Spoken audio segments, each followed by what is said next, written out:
औज़ुबिल्लाहिमिनश्शैतानिर्रजीम बिस्मिल्लाहिर्रहमानिर्रहीम।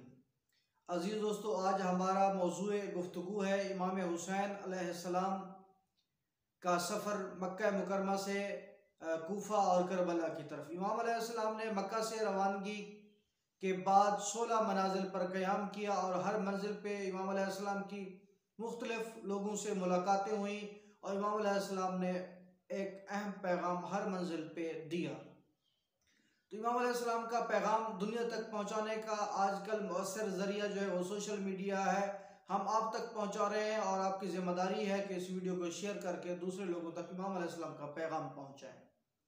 तो दोस्तों, आते हैं कि इमाम अलैहिस्सलाम ने जब मक्का से रवाना हुए तो इमाम अलैहिस्सलाम की किन किन लोगों से मुलाकात हुई। तो पहली मुलाकात इमाम अलैहिस्सलाम की इब्न ज़ुबैर और इब्न अब्बास से हुई। इमाम अलैहिस्सलाम की इब्न अब्बास और इब्न ज़ुबैर से जो मुलाकात हुई, ये दोनों इमाम अलैहिस्सलाम के पास आए और इमाम अलैहिस्सलाम को मशवरा दिया कि मौला, आप कूफा का सफ़र तर्क कर दें, आप इराक की तरफ न जाएं। तो इमाम अलैहिस्सलाम ने फरमाया, क्योंकि कूफा वालों के बहुत से खतूत मेरे पास आ चुके हैं, इसलिए भी मेरे पे जाना वहाँ पे ज़रूरी है। मगर आज जब 8 ज़िलहज्जा को मैं मक्का मुकरमा छोड़ रहा हूँ तो उसकी बड़ी वजह यह है कि बनु उमैया के कुछ बदमाश कातिल एहराम हज में हज के दौरान मुझे कत्ल करना चाहते हैं। तो इसलिए मैं 8 ज़िलहज को मक्का छोड़ के जा रहा हूँ। तो उस वक्त इब्न ज़ुबैर और इब्न अब्बास ने कहा कि मौला, क्या आपने ज़रूर ही छोड़ के जाना है? तो इमाम ने फरमाया कि हाँ, मुझे मेरे नाना जद्दे अमजद ने जनाब रसूल खुदा सल्लल्लाहु अलैहि वसल्लम ने मुझे पैगाम दिया है ख्वाब में कि एक हुक्म दिया है ताकि मैं उनके हुक्म की तामील करूँ।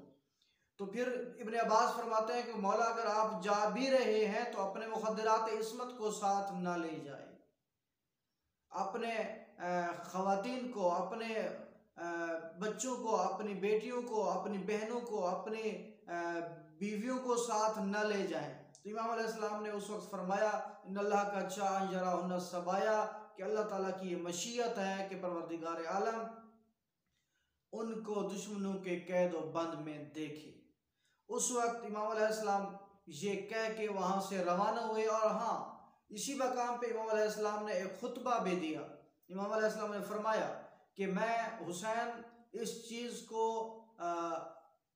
सबका तो दूंगा कि मुझे अगर मक्का मुकरमा की इज़्ज़त और हुर्मत की खातिर, बैतुल्लाह की इज़्ज़त और हुर्मत की खातिर अगर 2 फरसख के मक्का से 2 फरसख दूर फासले पे भी अगर मुझे शहीद कर दिया जाता है तो मैं बैतुल्लाह के अंदर शहीद होने से उसको सबका दूंगा, इसलिए कि बैतुल्लाह की हुर्मत मेरे लिए अजीज़ है और इसी मकसद की खातिर मैं मदीना मुनव्वरा से चला हूँ।